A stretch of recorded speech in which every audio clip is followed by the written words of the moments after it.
All right, we're going to continue with this section. Here we're going to talk about the squeeze theorem. So if we let G, F, and H be functions defined on I, except possibly at x equals a itself. So it's defined on a particular interval. So let f of x, g of x, and h of x be defined for all x's not equal to a over an open interval, that's that I, that open interval, containing a. If f of x is less than equal to g of x and g of x is less than or equal to h of x. So as you can see, we're looking at, if you look at the pictures here, g of x is in between f of x is less than it. H of x is greater than, g of x is above it, and you see g of x is squeezed in between those two functions. So we're going to, we'll look at an example of using this squeeze theorem to come up with a limit. So when this happens, for all x's that don't equal a in an open interval containing a, if the limit of f of x equals a and the limit of h of x equals a, if they're both going to the same limit, then if L is a real number, then the limit of g of x as x approaches a will also, equal L. So as you can see here, in that, because g of x is in between these other two, and if they're both going to L, then g of x has no choice but to be going to that same limit when x is approaching a. Okay, so let's see if we can apply the squeeze theorem. We're going to look at the limit of x times cosine x as x approaches 0. All right, so here we're looking at the, if you see here in the middle, here's our cosine x. X times cosine x is in the middle. And then we're looking at functions. We're kind of looking at the absolute value function and the reflection of it, or the negative absolute value function as x approaches 0 here. So we know for one thing, cosine is greater than equal to -1 and cosine of x is less than or equal to 1. So again, cosine, we know cosine falls between these two. Then we look at, again, the only difference between this one and this one is we multiplied it by x. Okay, so we know this is true, what we know about the function cosine. Then if I multiply cosine by x, well, I have to multiply both of these by x. So we would have negative x less than or equal to x cosine x less than or equal to x. For x is greater than 0, or if we're looking at an x less than 0, then we would be looking at the, you see the signs, the inequalities, are reversed here. So depending on which one we're looking at. So we have this set up. This tells us that this is where we get the absolute value of x and absolute value of negative x because of these two right here. Okay, but the limit of negative absolute value of x as x approaches 0 is 0. So we can see the picture here as well. Here's where graphing really helps out a lot as well, but using the squeeze theorem. And we know the absolute value of x as, or the limit of the absolute value of x, as x approaches 0, is also 0. Okay, so we can plug 0 in, we get 0. Here we plug 0 in, it's -0 or 0. Well, that tells us we know that cosine, down here, x cosine x is in between these two. We figured that out from up here. So if that's true, if these are both going to 0, this one has to be going to 0, and the picture shows that it is. It's pinched or it's squeezed in between those. So it has to be going to 0 as well if it's in between it. All right.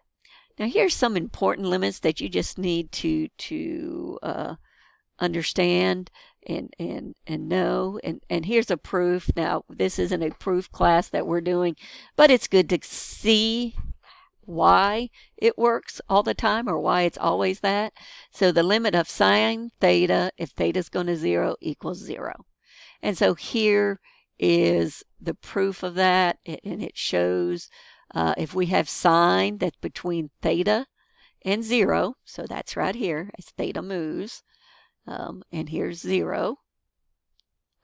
Here, my y is 0 here. Whenever theta is between 0 and pi over 2, so remember from trigonometry, here's my pi over 2. Because in a unit circle, the arc length is equal to the angle in radian, since the limit of 0 equals 0, and the limit of theta equals 0, then the limit of sine theta, as theta approaches 0 from the right, I'm sorry, I should have said that there, from the right, equals 0. And then it shows similarity if it's negative theta, what we're looking at. We still have the limit of sine theta as theta goes to 0 is equal to 0.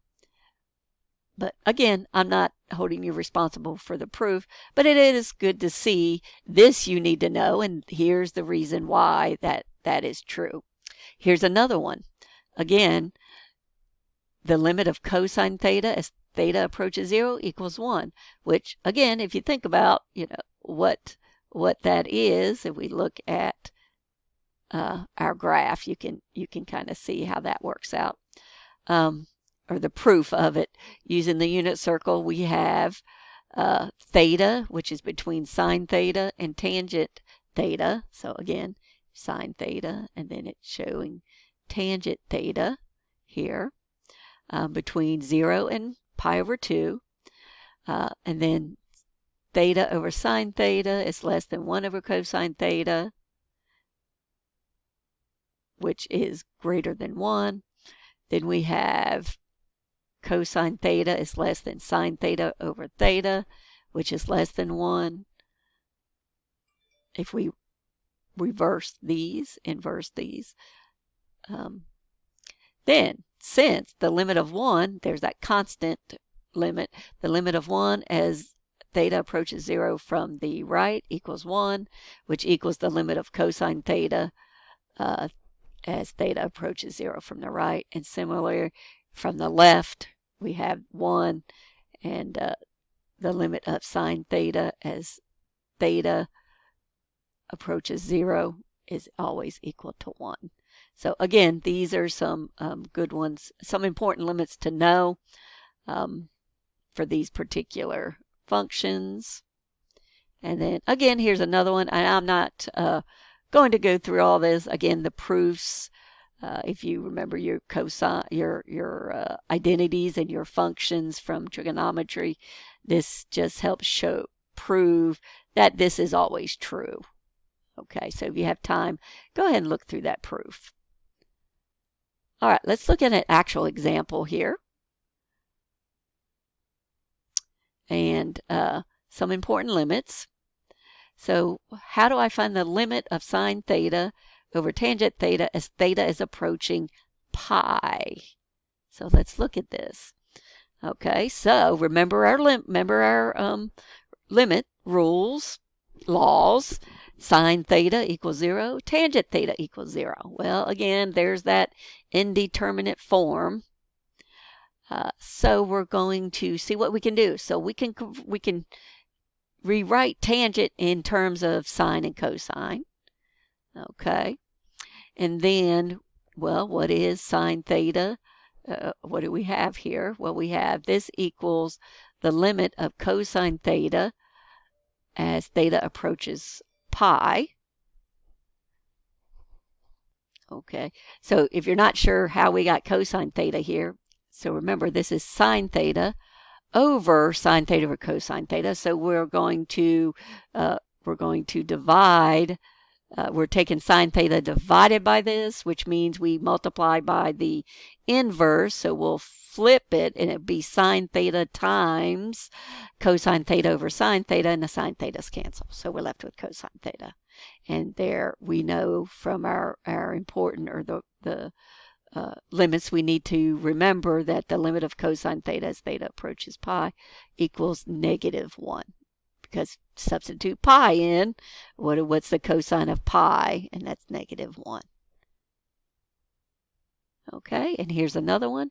What if I have the limit of sine 5 theta divided by theta as theta approaches 0?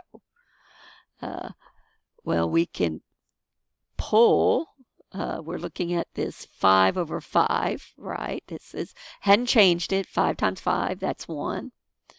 And then we're looking at, again, pull the constant. We have sine 5 theta over 5 theta here for our function.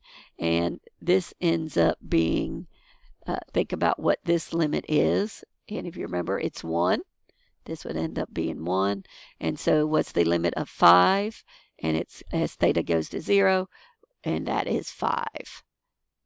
Okay, and so we have, let's look, I think, one more example that we're going to look at in this section.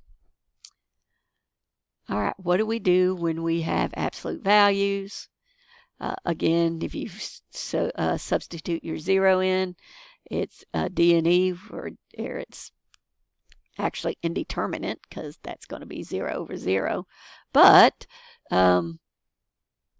what can we do here when we look at the limit of absolute value x over x as x is approaching from the right? And you can see our pictures here. There's from the right, here's from the left. And since they're different, that means that's where that does not exist comes in. When you first put it in 0 over 0, we don't know. It could be, we're not sure what it is. But the graph really helps for us to see it. Algebraically, here's what we're looking at. We're looking at x over x. We're looking at, this would be negative, could be negative or positive. That's where these two come from. And then that's 1. This is 1. We get 1. We get -1 here. Sorry, -1. And those are not the same, so the limit does not exist.